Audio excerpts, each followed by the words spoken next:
বাঁচবো না, আমরা আর বাঁচবো না। এই রোগের কি আর কোনো চিকিৎসা নেই? আমরা কি বিনা চিকিৎসায় মারা যাব? মহারাজ কি আমাদের কোনো সাহায্য করবে না? হে সৃষ্টিকর্তা, আমার সব সুখ নিয়ে নাও, কিন্তু এদের মুক্তি দাও। আমার প্রতি ফোঁটা চোখের জল যেন এদের নিরাময় করে।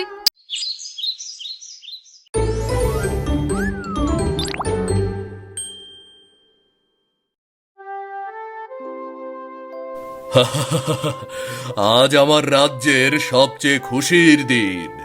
আমার ঘরে রাজলক্ষ্মী এসেছে।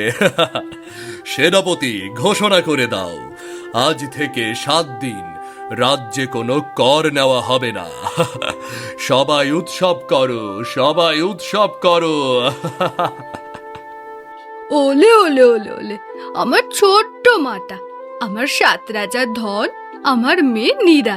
তুই কি জানিস কত সাধনার পরে তোকে আমরা পেয়েছি? তোকে আমি কখনো কাটছাড়া করব না, সব সময় এভাবে আগলে রাখবো। রাজদরবার আলোকসজ্জায় ঝলমল করছে চারিপাশ। রাজকুমারী নীরার জন্মের উৎসব চলছে পুরো রাজ্য জুড়ে। নীরাকে ঘিরে চারিপাশে রয়েছে বিভিন্ন মানুষজন, সবাই খুশিতে মাতোয়ারা। অনুষ্ঠান শেষে সবাই যে যার মতো ঘরে ফিরে যেতে লাগলো।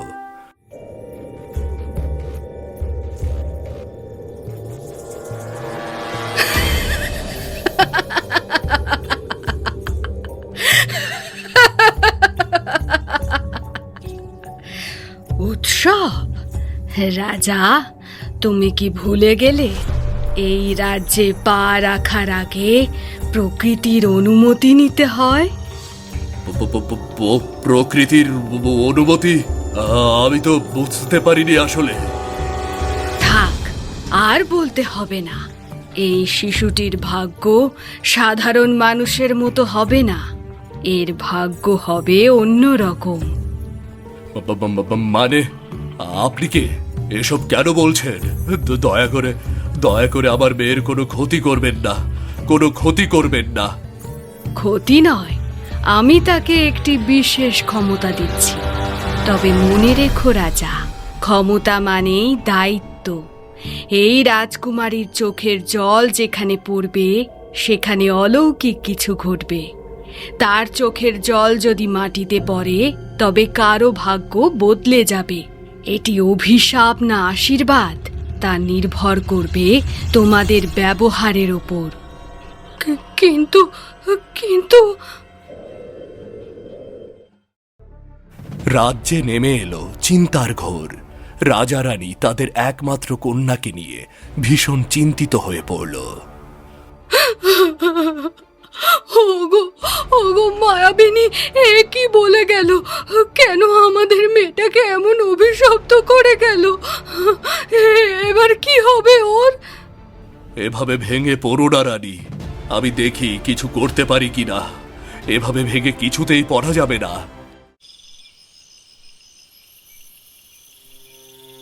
মায়াবিনীর কথা আমার মাথায় ঘুরছে বৈদ্যমশাই।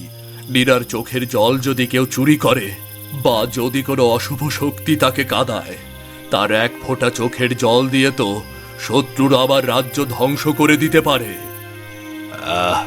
তা তো ঠিক মহারাজ, মানুষের লোভ খুব খারাপ জিনিস। রাজকুমারীর এই ক্ষমতা জানাজানি হলে সবাই তাকে কেবল কাঁদাতে চাইবে। আমাদের রাজকুমারীকে সবাই ব্যবহার করবে। ঠিক বলেছেন বৈদ্যমশাই। আজ থেকে নীরা এই প্রাসাদের ওপর তলায় ওই কক্ষেই থাকবে।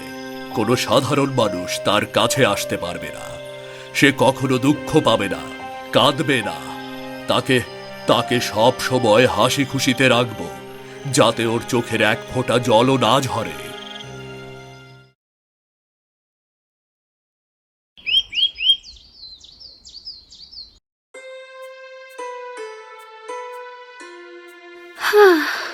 আকাশটা কত বড়, পাখিগুলো কত স্বাধীন, অথচ আমি এই সোনার খাঁচায় বন্দি।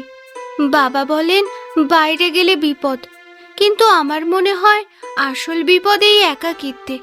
আমাকে কেন কেউ বাইরে বের হতে দেয় না? কে? আমি জানালার ধারে চুপচাপ দাঁড়িয়ে কি ভাবছিস রে মা? মা, তোমরা আমাকে বাইরে বের হতে দাও না কেন? আমার খুব ইচ্ছে করে ওই মানুষগুলোর মতো বাইরে ঘুরতে। রাজকুমারীর স্থান বাইরে না রে মা, প্রাসাদের ভেতরে। ওই যে ওদের দেখছিস, ওরা তো সাধারণ মানুষ। কাজকর্ম না করলে ওদের পেটে ভাত পড়ে না। ওদের সাথে কি তোর তুলনা চলে? দাসীরা খাবার দিয়ে গেছে, আয় খেয়ে নে। আমি এখন খাবো না মা, তুমি এখন চলে যাও, আমাকে কিছু সময় একা থাকতে দাও।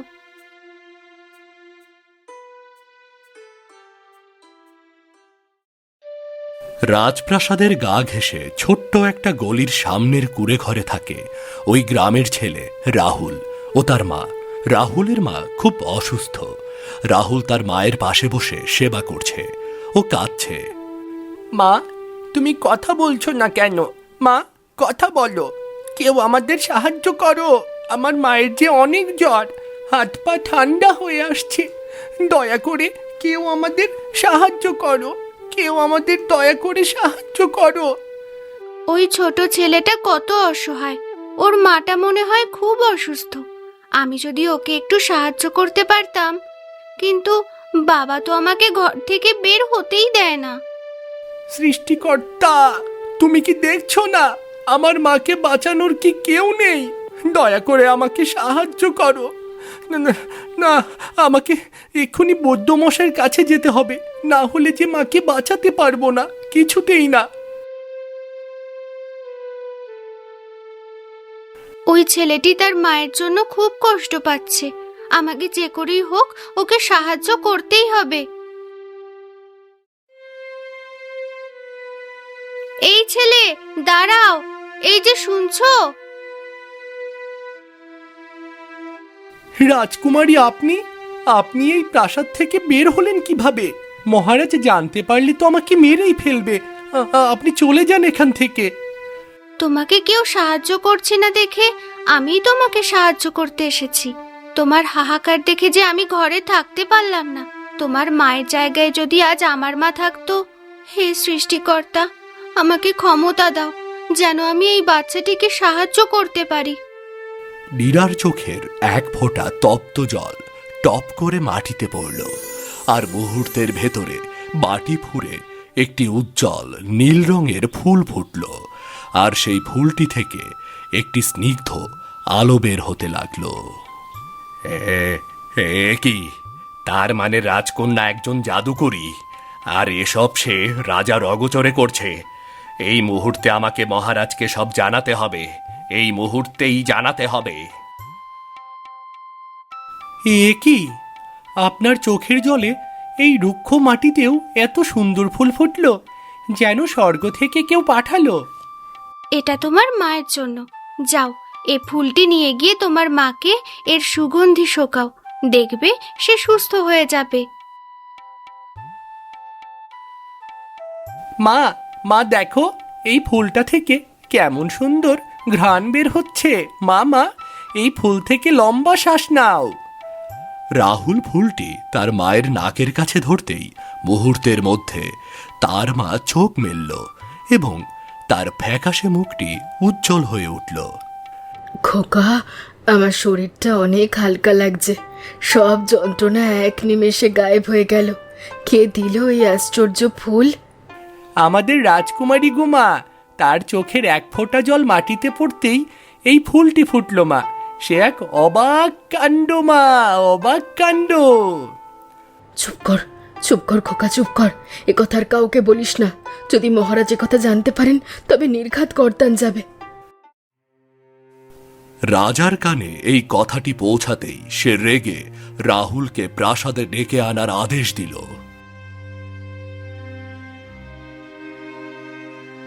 তুমি ওই জাদুকরি ফুল কোথায় পেলে? সত্যি করে বলো।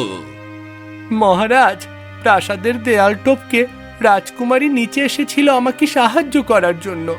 আমার কষ্ট দেখে তার চোখে জল আসে, আর সেই জল মাটিতে পড়তেই সেই মহৌষধি ফুলটি ফুটেছিল।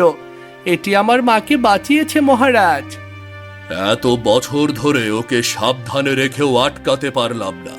প্রহরীরা রাজকুমারীর কক্ষের বারান্দা ও ও জানালা কালকের ভেতর বন্ধ করা হোক। সে যেন বাইরের পৃথিবী আর না দেখতে পায়। মানুষের দুঃখ কষ্ট তাকে দুর্বল করে দিচ্ছে। আজ্ঞে মহারাজ।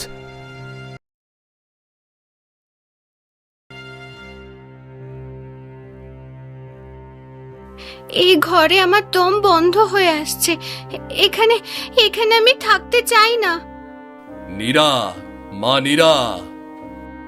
বাবা, বাবা তুমি এসেছো। আমার সাথে কেন এমন করছো বাবা? আমাকে কেন এভাবে আটকে রাখছো? তোর ভালোর জন্যই আমরা তোকে এভাবে আটকে রেখেছি রে মা। আমাদের তুই ভুল বুঝিস না। তোর এ চোখের জল যে অভিশপ্ত। মা, তোমরা কি দেখতে পাচ্ছ না? আমার চোখের জল একজনের জীবন বাঁচিয়েছে। এটা যদি অভিশাপ হতো তবে কি কেউ সুস্থ হতো? নীরা, তুমি অবুঝ। আজ সে সুস্থ হয়েছে ঠিক আছে, কিন্তু কাল হাজার মানুষ এসে তোমার দরজায় ভিড় করবে। তারা তোমাকে যন্ত্রণার পর যন্ত্রণা দেবে শুধু নীল ফুলের জন্য। তখন তোমারই প্রাণ বাঁচানো কঠিন হয়ে পড়বে। আমরা তোমাকে রক্ষা করছি। যে রক্ষা মানুষকে পাথর বানিয়ে দেয় তা আশীর্বাদ নয়। মানুষের সেবা করতে না পারলে এই রাজকীয় জীবনের কি মূল্য? আমি মানুষের পাশে দাঁড়াতে চাই বাবা। আমার কথার উপরে আর কোনো নড়চড় হবে না। আমার সিদ্ধান্তই শেষ সিদ্ধান্ত। প্রাসাদের কক্ষে রাজকুমারী নীরার জন্য করা হলো কঠোর নিরাপত্তা ব্যবস্থা। দেখতে দেখতে কেটে গেল 1 মাস। 1 মাস পরে কুমারখালী রাজ্যের চারিদিকে পড়ে গেল এক মহামারীর হাহাকার। চারিপাশে মানুষ গণহারে মরতে লাগলো। এই অজানা রোগ আমাদের শেষ করে দিচ্ছে। কোনো ওষুধ কাজ করছে না। অভাবের সংসারে আমার স্বামী মারা গেল। এবার কি হবে? আমার 2টো বাচ্চা নিয়ে আমি কোথায় যাব? আমাদের এভাবে হাত পা গুটিয়ে বসে থাকলে চলবে না। মহারাজের কাছে যেতে হবে। তিনিই পারবেন আমাদের যে কোনো একটা ব্যবস্থা করে দিতে। তিনিই পারবেন। রাজার সৈন্যরা তো প্রাসাদ ঘেরাও করে রেখেছে, কাউকে প্রাসাদের ভেতরে যেতে দিচ্ছে না। রাজা কেবল নিজেকে বাঁচাতেই ব্যস্ত। মহারাজ, পরিস্থিতি নিয়ন্ত্রণের বাইরে। রাজপ্রাসাদের ভেতরেও রোগ ঢুকে পড়েছে। তাহলে এবার কি করব বৈদ্যমশাই? আবার রাজ্যের অবস্থা তো খুবই ভয়াবহ। রোজ 1-এর অধিক মানুষ মারা যাচ্ছে। এর কি কোনো প্রতিকার নেই? না মহারাজ, এর কোনো প্রতিকার নেই। সব চেষ্টাই তো করলাম, তবু এই মহামারীর জন্য কোনো নতুন ঔষধ আবিষ্কার করতে পারলাম না।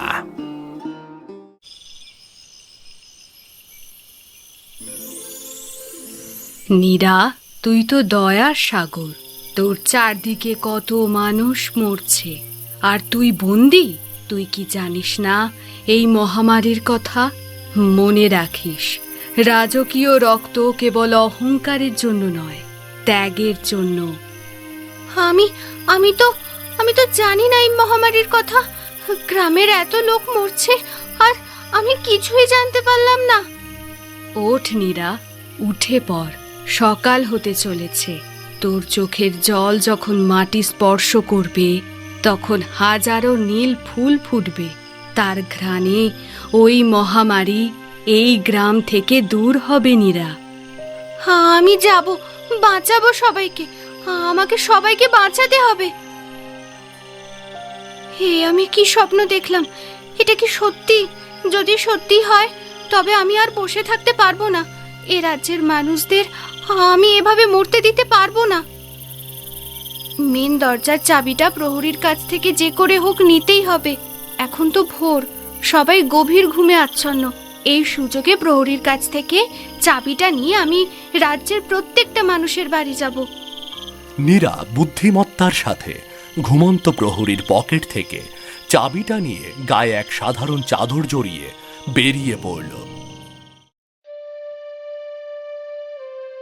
হে সৃষ্টিকর্তা, আমি প্রাসাদের ভেতরে ভেবেছিলাম পৃথিবীটা কত সুন্দর, সবাই বুঝি আমার মতো সুখী, কিন্তু এখানে তো কেবল হাহাকার। নীরা কোথায়? প্রহরী, প্রহরী! রাজকুমারী প্রাসাদ থেকে বের হয়েছে আর তোমরা নাকে তেল দিয়ে ঘুমাচ্ছ। কোথায় গেল সে? সে কি তবে আমার নিষেধ আবারও অমান্য করল? সে কি জানে না বাইরের বাতাস বিষাক্ত? মহারাজ, রাজকুমারী গ্রামের দিকে গিয়েছেন। তিনি অসুস্থদের সেবা করছেন। হায় হায়, এটা তুমি কি বললে? চলো এখনই তাকে ফিরিয়ে আনতে হবে। আমার একমাত্র মেয়ে, আমি তার ধ্বংস দেখতে পারবো না, কিছুতেই না। বাঁচবো না, আমরা আর বাঁচবো না। এই রোগের কি আর কোনো চিকিৎসা নেই? আমরা কি বিনা চিকিৎসায় মারা যাব? মহারাজ কি আমাদের কোনো সাহায্য করবে না? হে সৃষ্টিকর্তা, আমার সব সুখ নিয়ে নাও, কিন্তু এদের মুক্তি দাও। আমার প্রতি ফোঁটা চোখের জল যেন এদের নিরাময় করে। নীরা সেখানকার প্রতিটি মানুষের কাছে গিয়ে হাহাকার দেখছে। তাদের যন্ত্রণা দেখে তার চোখ থেকে জল গড়িয়ে পড়ছে, আর এক একটি নীল ফুল ফুটে মাঠ ভরে যাচ্ছে। দেখো, নীল ফুল! এই তো সেই রাজকুমারী। রাজকুমারীর চোখের জল মাটিতে পড়তেই নীল ফুল ফুটছে।